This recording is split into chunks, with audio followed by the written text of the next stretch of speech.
Hello, welcome to the BBC. I'm Sharanjit Leyl in Hong Kong, where another mass protest is currently underway.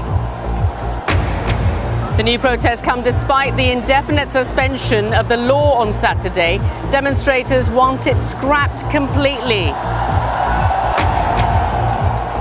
And this is the scene live. Opposition groups are viewing to continue their mass protest until Hong Kong's leader resigns.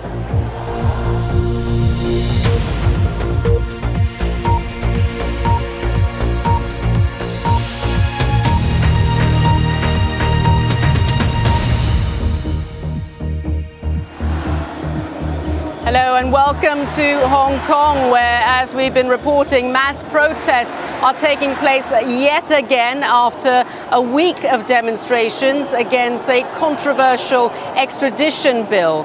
Essentially, that's been suspended by the territory's leader, Carrie Lam, but activists are saying they want it scrapped completely. And of course, the activists here are also upset. They say they are concerned over the level of police brutality that took place earlier this week when police fired tear gas and rubber bullets in the midst of protesters, many of whom were hurt.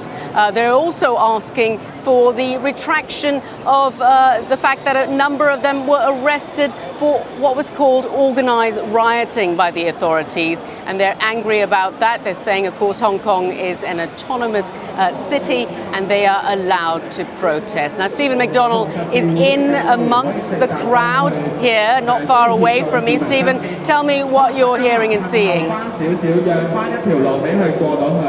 Well, people are still leaving here in big numbers, so for more than an hour and a half they've been trying to get out of this park and onto the streets. Well, tens of thousands are still pouring through. This is the start point of the protest, and you can see that a lot of people still leaving here, and it'll be a while until they can leave. So another huge protest here. If the government of Hong Kong thought that by delaying this extradition bill, he was going to completely take the wind out of these protests, well, that certainly has not worked, because big numbers of people have turned out to march again. They want that proposal scrapped altogether. They want some sort of investigation into the use of riot police this week, when we saw those quite brutal clashes between the police and protesters. Many want Carrie Lam to resign. They say that it's her fault that this crisis has been brought upon Hong Kong. They're looking, for example, at the way things were a few years ago and wondering, why did the city need to be dragged into this maelstrom just in order to have a bill which would give the government power to send people to courts in the mainland which are controlled by the Communist Party. Now, the government here says that there are fugitives hiding out in Hong Kong because they can't be sent back to mainland China and other jurisdictions. Well, the protesters say that may or may not be the case, but when you compare that to the importance of defending the independence of Hong Kong's judiciary as an absolute cornerstone of the freedoms that this special city has, well, they're saying that you can't compare the two.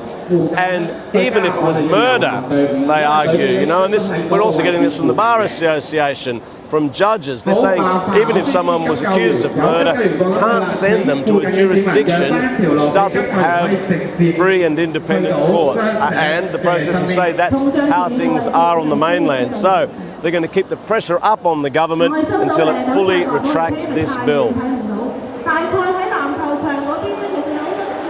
That's right, you're saying that, Stephen, and of course we can hear the chanting behind you, very much keeping that pressure up against the government. A lot of people here unhappy about the extradition bill, as you say. It's been suspended, so it is a sort of a victory in a sense, but they are still angry, you say.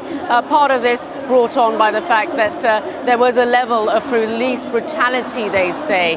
We've seen signs all week here in Hong Kong essentially saying, "Stop shooting our kids." This is something, of course, Hong Kongers haven't seen for decades, this level of violence. So today's protest, though, seems to be progressing fairly peacefully. We've heard a lot of loudspeakers, organisers essentially doing crowd management, crowd control, and we're not seeing any level of the kind of violence we saw earlier this week.